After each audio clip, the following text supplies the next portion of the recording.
Best health packages up to 80% discount. Tirumala Diagnostics. Hi Sundara Ramireddy from RCP technologies. చాలా మంది అడుగుతుంటారండి, ఏది best mutual funds, ఏది ఎక్కువ returns ఇస్తుంది అని.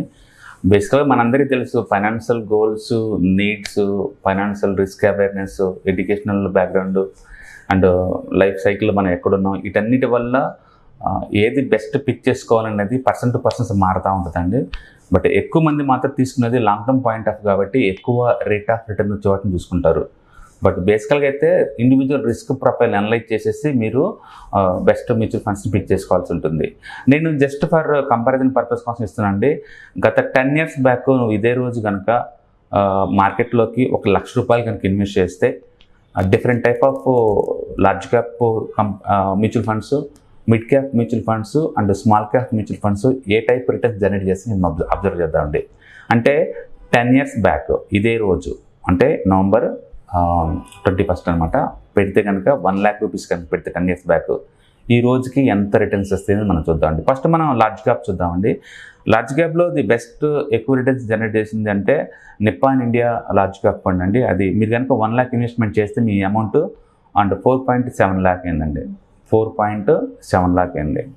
అదే మీరు మిడ్ క్యాప్లో కనుక ఇన్వెస్ట్ చేస్తుంటే 1,00,000 10 years బ్యాక్ ఇదే రోజు, ఇప్పుడు ఎక్కువ రిటర్న్స్ వచ్చింది కోటాక్ ఎమర్జింగ్ ఈక్విటీ అండి. 7.8 lakh వచ్చింది మీకు 10 years తర్వాత. అదే స్మాల్ క్యాప్ కేటగిరీలో మీరు కనుక ఇన్వెస్ట్ చేస్తే Nippon India small cap mutual fund అండి, అండ్ 11.9 lakh వచ్చింది. డెఫినెట్గా అన్నిటికన్నా ద బెస్ట్ మ్యూచువల్ ఫండ్స్ అంటే స్మాల్ క్యాప్ కేటగిరీ అండి. ఎక్కువ రిటర్న్స్ ఎక్కువ ఇస్తుంది అనమాట. ఇది 11 అంటే ఎంత అంటే లార్జ్ క్యాప్తో పోల్చుకుంటే మోర్ దెన్ డబుల్ అండి. ఇప్పుడు large cap versus large cap చూద్దామండి. నిప్పాన్లో కనుక మీరు నిప్పాన్ ఇండియాలో లార్జ్ క్యాప్లో పెడితే 4.7 lakh, మిరా ఎసెట్ లార్జ్ క్యాప్లో ఇన్వెస్ట్ చేస్తే 4.5 lakh, ఎస్బీఐ బ్లూ చిప్లో పెడితే కనుక 4.2 lakh, and ICICI Prudential blue chip ఫండ్స్లో పెడితే కనుక 4.1 lakh, హెచ్డిఎఫ్సి టాప్ 100లో పెడితే కనుక ₹4 lakh, and Baroda BNP Paribas large cap అండి 3.9 lakh, కోటాక్లో పెడితే కనుక 3.9, కెనరా రిబకో బ్లూ చిప్ ఫండ్లో పెడితే 3.8 lakh, ఎడల్వైజ్ లార్జ్ క్యాప్లో పెడితే 3.8 lakh, and Aditya Birla large cap mutual ఫండ్లో పెడితే 3.8 lakh, ఇన్వెస్కోలో పెడితే 3.7 lakh, యూటీఐ లార్జ్ క్యాప్లో పెడితే 3.7, and blue chip HDFC, Tata, JM, PGIM, Franklin India, DSP, LIC mutual fund, Groww, Taurus, ఇట్లా ఎందులో పెట్టినా సరే ఎనీవేర్ బిట్వీన్ 3 lakh దాకా వస్తుంది. సో యావరేజ్ మీద worst large cap mutual funds వచ్చింది 2.9 lakh అండి లాస్ట్ 10 yearsలో వరస్ట్ అనుకుంటే. అండ్ బెస్ట్ లార్జ్ క్యాప్ ఇచ్చింది అండ్ 4.7 lakhs అనమాట. ఓకే, సో మనం 10 years కనుక లార్జ్ క్యాప్లో ఇన్వెస్ట్ చేస్తే యావరేజ్ మీద 3 to 4 lakh మనం ఎక్స్పెక్ట్ చేయొచ్చు అని అర్థం చేయండి. అలాగే మనం మిడ్ క్యాప్లో పెట్టామనుకోండి, మిడ్ క్యాప్లో కోటాక్ ఎమర్జింగ్ ఈక్విటీ అండి 7.8 lakh, ఎడల్వైజ్ mid cap 7.5 lakh, and HDFC mid cap 7 lakh, and Tata 6 lakh, and Invesco 6 lakh, SBI 6, HDFC mid cap 6, UTI 6, Nippon India 6, and axis. ఇవన్నీ ఏ కంపెనీ వాళ్ళు చూసినా సరే ఇది యావరేజ్ మీద మీకు anywhere between almost 6 lakh to 7 to 6 lakh వస్తుంది. అంటే 6 to 7 lakh మధ్య వస్తుంది. అంటే మిడ్ క్యాప్లో కనుక మనం ఇన్వెస్ట్ చేస్తే యావరేజ్ మీద హిస్టారికల్ డేటా ఈ ప్యాటర్న్ కనుక చూసుకుంటే కనుక 6 to 7 lakh వచ్చే ఛాన్స్ ఎక్కువ ఉంది. మీరు ఇక్కడ బాగా అబ్జర్వ్ చేస్తే మెజారిటీ మ్యూచువల్ ఫండ్స్ 6 lakh వరకు వచ్చినాయండి ఆల్మోస్ట్. అందుకని మనం టూ మచ్ కన్ఫ్యూజ్ అయ్యి ఎందులో పెట్టాలి పెద్ద రీసెర్చ్ చేయడం వేస్ట్. టాప్ 5లో ఏదో ఒకటి బెస్ట్ అని దాన్ని చూసుకోవచ్చు అనమాట. రైట్, సో నీకు లార్జ్ క్యాప్లో పెడితే బిట్వీన్ 3 to 4 lakh వస్తుంది, మిడ్ క్యాప్లో పెడితే బిట్వీన్ 6 to 7 lakh వస్తుంది. డెఫినెట్గా లార్జ్ క్యాప్తో పోల్చుకుంటే mid cap is the better. అదే ఇప్పుడు మనం స్మాల్ క్యాప్ చూసామనుకోండి, నిప్పాన్ ఇండియా స్మాల్ క్యాప్లో 11.9 lakh అండి, ఎస్బీఐలో 10.7 lakh, అండ్ డిఎస్పిలో 9 lakh, and Kotak small cap 7 lakh, and Franklin India small cap 7 lakh, and Sundaram 7 lakh, HDFC 6 lakh, and Aditya Birla 5 lakh, ICICI Prudential small cap 5 lakh, and Quant 5 lakh.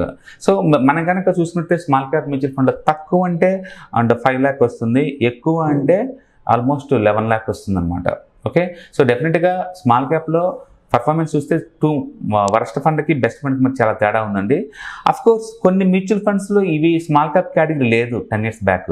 For example Kotak కావచ్చు, HDFC కావచ్చు, ICICI కావచ్చు, లేదా క్వాంటి కావచ్చు, ఇవన్నీ 5 years బ్యాకే small క్యాప్గా మారింది అనమాట status. అంతకుముందు ఇవి స్మాల్ క్యాప్ కాదు, కాబట్టి అందుకే రిటర్న్స్లో తేడా ఉంది. ఇనహో ఈ డేటా కనుక చూసుకుంటే లార్జ్ క్యాప్లో బెస్ట్కి వరస్ట్కి పెద్ద తేడా లేదు, అండ్ బిట్వీన్ 3 to 4 lakh వస్తుంది. బట్ స్మాల్ క్యాప్లో కనుక చూసుకుంటే కనుక వేరియంట్స్ ఎలా ఉంది, అండ్ బిట్వీన్ 5 to 11 lakh మధ్య వస్తుంది. బట్ స్టిల్ స్మాల్ క్యాప్లో one of the worst fund, మనకు వరస్ట్ రిటర్న్స్ ఇచ్చిన ఫండ్స్ చూసుకున్నప్పుడు లార్జ్ క్యాప్తో చూసుకుంటే డెఫినెట్గా బెస్ట్ రిటర్న్స్ ఇస్తుందండి లార్జ్ క్యాప్ బెస్ట్తో పోల్చుకుంటే. కాబట్టి మీ దగ్గర మ్యూచువల్ ఫండ్స్ ఏముంటే బాగుంటుందంటే స్మాల్ క్యాప్ ఉండాలి ఫస్ట్ ప్రయారిటీ. తర్వాత మీరు రిస్క్ డైవర్సిఫై చేద్దాం అనుకుంటే మిడ్ క్యాప్ తీసుకోవడం బెటర్ అన్నమాట ఈ డేటా ప్రకారం. సో లాస్ట్ 10 years బ్యాక్ ఇదే రోజు కనుక మీరు 1 lakh లంసం కనుక పెట్టి వదిలేస్తే మార్కెట్లో ఇప్పుడు వస్తున్న రేట్ ఆఫ్ రిటర్న్ అనమాట. కాబట్టి గుర్తుపెట్టుకోండి, లాస్ట్ ఈ 10 yearsలో డ్రాడౌన్ చాలా వచ్చినాయి అండి. అండ్ పోయేటప్పుడు మార్కెట్ ఆల్మోస్ట్ 30% దాకా డౌన్ అయింది. అండ్ 2009లో కూడా మార్కెట్ ఒకసారి బాగా డౌన్ అయింది. అండ్ మనీ డిమానిటేషన్ అప్పుడు కూడా మార్కెట్ బాగా డౌన్ అయింది. అండ్ బ్రెజిల్ ఎగ్జిస్ట్ అప్పుడు కూడా అప్ డౌన్ అయింది. సో మార్కెట్లో ఈ వాలటిలిటీలు ఉన్నా సరే వాటన్నిటిని తట్టుకుంటూ అన్ని డిస్కౌంట్ చేసుకుంటూ ముందుకెళ్ళి మంచి రిటర్న్ జనరేట్ చేస్తున్నాయండి. కాబట్టి స్టాక్ మార్కెట్ని ఎప్పుడు షార్ట్ టర్మ్ చూసే బదులు లాంగ్ టర్మ్ కనుక చూసుకుంటే మీకు ద బెస్ట్ వెల్త్ క్రియేట్ చేస్తున్నాయి. సో కంక్లూజన్ ఏంటంటే లార్జ్ క్యాప్లో ఇన్వెస్ట్ చేస్తే మనం 3 to 4 lakh ఎక్స్పెక్ట్ చేయొచ్చు, అంటే 4 times ఎక్స్పెక్ట్ చేయొచ్చు ఫర్ 10 yearsలో. మిడ్ క్యాప్లో అయితే 6 to 7 times ఎక్స్పెక్ట్ చేయొచ్చు. అంటే స్మాల్ క్యాప్లో అయితే యావరేజ్ మీద 6 to 11 times ఎక్స్పెక్ట్ చేయొచ్చు ఒక డెకేడ్కి. ఓకే, ఎనీహౌ 5 times వచ్చిందంటే చాలా పెద్ద రిటర్న్స్ వచ్చినట్లు లెక్కండి. సో డెఫినెట్గా హ్యాపీగా మీరు దీంట్లో ఇన్వెస్ట్ చేసుకోవచ్చు అనమాట. కాబట్టి ఇప్పుడు మనం చూపించుకున్న ఈ మ్యూచువల్ ఫండ్స్లో ఏదో ఒక దాన్ని పిక్ చేసుకొని అంటే కంటిన్యూస్గా ఇన్వెస్ట్మెంట్ చేయడం ద్వారా లాంగ్ టర్మ్ పాయింట్ ఆఫ్లో మంచి రేట్ ఆఫ్ రిటర్న్ తీసుకోవచ్చు. సో నేను తీసుకున్న డేటా ఈ రోజు నుంచి 10 years బ్యాక్ పెడితే కనుక ఈ November 22 కనుక పెడితే ఈ రోజుతో వచ్చిన రిటర్న్స్ అన్నమాట ఇవన్నీ. Okay, all the best, thank you.